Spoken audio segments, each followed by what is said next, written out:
और वहीं लखनऊ अग्निकांड की जांच जारी है। जांच के लिए एसआईटी केजीएमयू पहुंची और घायलों से बातचीत की है। लखनऊ अग्निकांड की जांच पर एसआईटी का कहना है कि हर पहलू की बारीकी से जांच कर रहे हैं। हर विभाग की जिम्मेदारी को विस्तार से देखा जाएगा। एसआईटी में आईएएस अमृत अभिजात और आईपीएस प्रवीण कुमार शामिल है। लखनऊ अग्निकांड में नगर निगम पर भी सवाल उठे हैं। और नगर निगम सालों से कॉमर्शियल टैक्स ले रहा था। 66,784 रुपए हर साल बिल्डिंग का कॉमर्शियल टैक्स था। आवासीय बिल्डिंग का कमर्शियल टैक्स लेने पर सवाल भी खड़े हुए हैं। माननीय मुख्यमंत्री जी के निर्देश पर एसआईटी का गठन हुआ है, जिसमें हम लोग यहाँ पर आए हैं। हम लोग यहाँ पर आए हुए हैं, घटना के सभी पहलुओं पर गहराई से जांच करके प्रस्तुत करेंगे और कोई भी चीज ऐसी नहीं होगी जिसको इसमें रह जाए।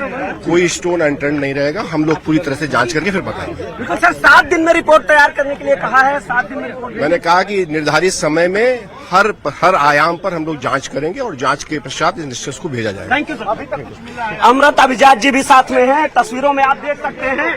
सर आप भी आए हैं, क्या कुछ कहेंगे सर? अमृत जी अभी जांच करेंगे। जाहिर सी बात है कि ये वो टीम है जो जांच के लिए एसआईटी की टीम मौके पर पहुंच चुकी है। प्रवीण कुमार को आपने देखा और सुना। और लखनऊ अग्निकांड को लेकर एक बड़ा खुलासा सामने आया है। न्यूज 18 को मिली जानकारी के मुताबिक जिस इमारत में आग लगी उसे लेकर साल 2016 में ध्वस्तीकरण का आदेश जारी किया गया था। सूत्रों के अनुसार 10 मई 2016 को तत्कालीन प्राधिकारी अधिकारी दुर्गेश श्रीवास्तव ने भवन गिराने का आदेश दिया था और इसके बाद भवन मालिक ने अपना पक्ष रखा। नक्शा पास होने का दावा किया। दावा है कि 5 जुलाई 2016 को ध्वस्तीकरण आदेश रद्द होने की बात सामने आई, लेकिन अब सूत्रों के हवाले से यह भी जानकारी मिल रही है कि आदेश रद्द करने से जुड़े दस्तावेजों की वैधता पर सवाल उठ रहे हैं। वहीं नगर निगम द्वारा भवन से कमर्शियल टैक्स वसूले जाने, बिजली विभाग की ओर से कमर्शियल कनेक्शन दिए जाने के तथ्य भी सामने आए। ऐसे में सवाल यह भी उठ रहा है कि आखिर नियमों के उल्लंघन पर समय रहते कार्रवाई क्यों नहीं हुई।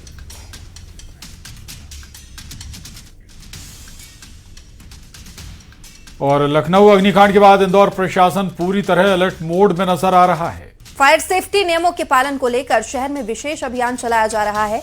इसी कड़ी में गीता भवन क्षेत्र में प्रशासन, नगर निगम और फायर विभाग की संयुक्त टीम ने कई कोचिंग संस्थानों पर छापेमार कार्रवाई की है।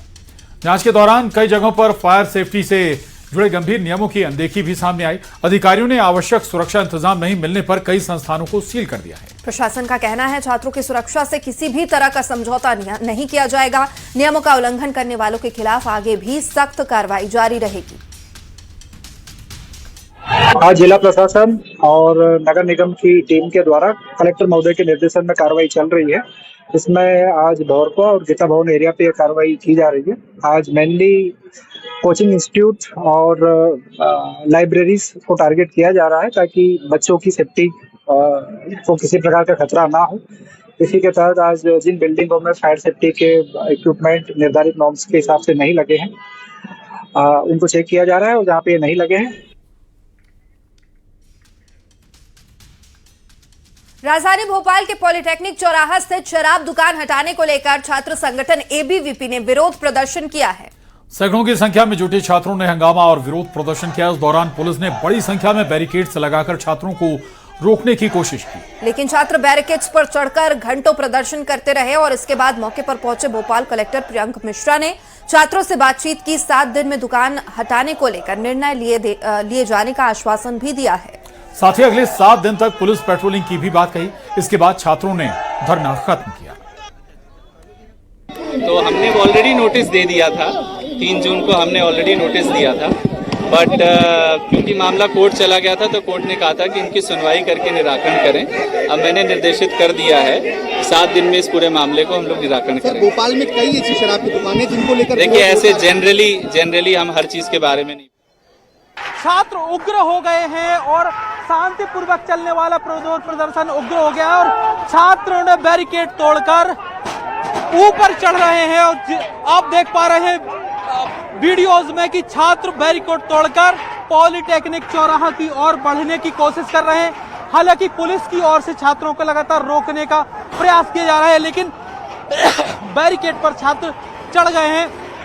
कुछ देर पहले तक पुलिस ने शांतिपूर्वक सभी को समझाने की कोशिश की थी, लेकिन उसके बावजूद छात्र नहीं माने और सभी छात्र बैरिकेड तोड़ते हुए शराब दुकान की ओर आगे बढ़ रहे हैं, जहां से कुछ देर पहले ही उन्होंने कहा था कि अगर पुलिस शराब दुकान को नहीं हटाती है तो हम खुद शराब दुकान को हटाने का काम करेंगे।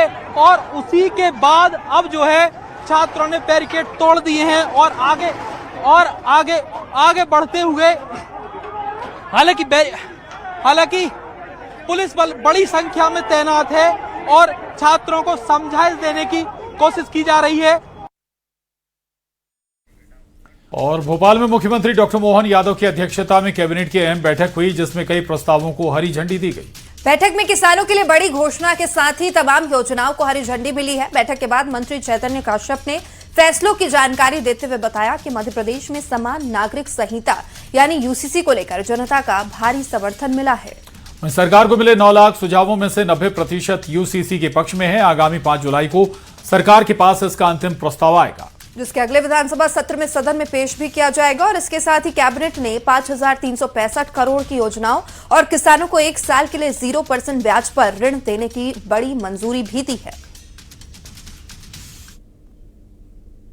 माननीय मुख्यमंत्री डॉक्टर मोहन यादव जी के अध्यक्षता में संपन्न हुई।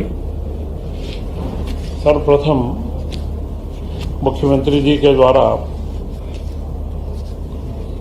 बताया गया कि समान नागरिक संहिता के ऊपर 9 लाख से ज़्यादा सुझाव तो अभी तक लिपिबद्ध हो चुके हैं तथा उनमें से 90% के करीब सुझाव में समान नागरिक संहिता के प्रति समर्थन व्यक्त किया गया। और बीजेपी प्रदेश अध्यक्ष हेमंत खंडेलवाल ने प्रदेश कार्य समिति की घोषणा कर दी है और इस बार प्रदेश कार्य समिति में 106 सदस्यों को शामिल किया गया है।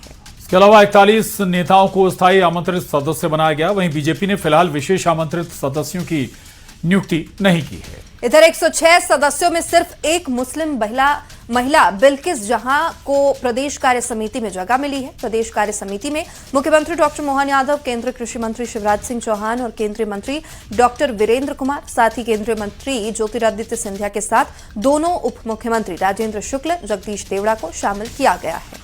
इसके अलावा केंद्रीय राज्य मंत्री दुर्गादास उइके और सावित्री ठाकुर को भी कार्य समिति में जगह मिली है। मध्य प्रदेश सरकार के मंत्रियों में कैलाश विजयवर्गीय, प्रहलाद पटेल, राकेश सिंह, संपतिया उइके, विजय शाह, इंदर सिंह परमार, उदय प्रताप सिंह, तुलसीराम सिलावट, इंदल सिंह कंसाना, निर्मला भूरिया, गोविंद सिंह राजपूत, विश्वास सारंग, नारायण सिंह कुशवाहा, चैतन्य कश्यप और कृष्णा गौर को कार्य समिति का सदस्य बनाया गया है। और जबलपुर से इस वक्त की बड़ी खबर आपको बता दें, जहां राहुल गांधी की याचिका पर हाईकोर्ट में सुनवाई हुई है। राहुल गांधी की याचिका पर हाईकोर्ट में सुनवाई हुई। भोपाल एमपी एमएलए कोर्ट का रिकॉर्ड पेश किया गया है। हाईकोर्ट ने अंतरिम राहत की मांग पर कल सुनवाई तय कर दी है। ट्रायल कोर्ट में पेश होने से छूट की मांग, कल सुनवाई होगी। राहुल गांधी ने भोपाल कोर्ट में जारी समन को चुनौती दी थी और शिवराज सिंह चौहान के बेटे कार्तिकेय की मानहानि का ये पूरा मामला है। और कोर्ट में हाजिर होने से छूट की मांग की गई थी। इस पर ये सुनवाई है। आपको एक बार फिर बता दें, राहुल गांधी की याचिका पर हाई कोर्ट में सुनवाई हुई है। भोपाल एमपी एमएलए कोर्ट का रिकॉर्ड पेश किया गया। ममता बनर्जी के नेतृत्व वाली टीएमसी का संकट काल खत्म होता नजर नहीं आ रहा। बंगाल में बड़ा राजनीतिक धमाका हुआ है। रीता बनर्जी की अगुवाई वाली बागी गुट ने ममता बनर्जी को ही अध्यक्ष पद से हटाने का ऐलान कर दिया। यह फैसला बागी खेमे की एक अहम बैठक में लिया गया। उनकी जगह हावड़ा सेंट्रल के विधायक अरूप रॉय को नया चेयरपर्सन नियुक्त किया गया है। टीएमसी के 60 विधायकों ने कल हुई बैठक में हिस्सा लिया था, जिसने खुद को असली तृणमूल कांग्रेस बताया है। नई संगठनात्मक समिति के गठन के तुरंत बाद प्रस्ताव पारित कर ममता के भतीजे अभिषेक को महासचिव पद से सस्पेंड कर दिया गया। माना जा रहा है कि अब तृणमूल कांग्रेस के बैंक अकाउंट्स पर भी ये बागी विधायक दावा कर सकते हैं। बार बार हम लोग पहले भी बोल चुके हैं, हम लोग चाहते हैं दीदी जो मार्गदर्शक का जिम्मेवारी निभाए, हमारा मार्गदर्शन करे।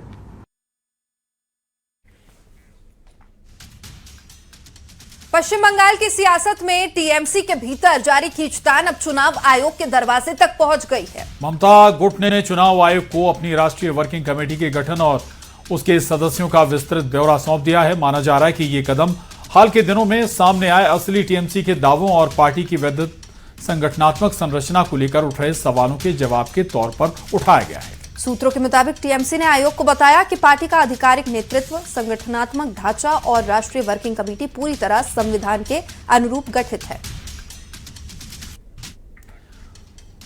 और अब खबर बंगाल से, जहां नदिया जिले के करीमपुर में देर रात चली सर्च ऑपरेशन के दौरान पुलिस को बड़ी कामयाबी हाथ लगी है। पुलिस सूत्रों के मुताबिक जांचकर्ताओं ने टीएमसी नेता सब्यसाची दत्ता की मौजूदगी में कई ठिकानों पर छापेमारी की है, जहां से करीब 3.5 किलो सोना बरामद किया गया है, जिसकी कीमत करीब 4 करोड़ के करीब बताई जा रही है। ये तलाशी उस महिला के घर और उसके ससुराल में ली गई, जिसके बारे में कहा जाता है कि वो सब्यसाची दत्ता के काफी करीब है। एक साथ इतना सोना देख अधिकारियों की आंखें फटी की फटी रह गई।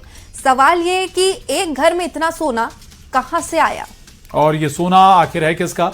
बरामद सोने के स्रोत और मालिकाना हक को लेकर जांच जारी है।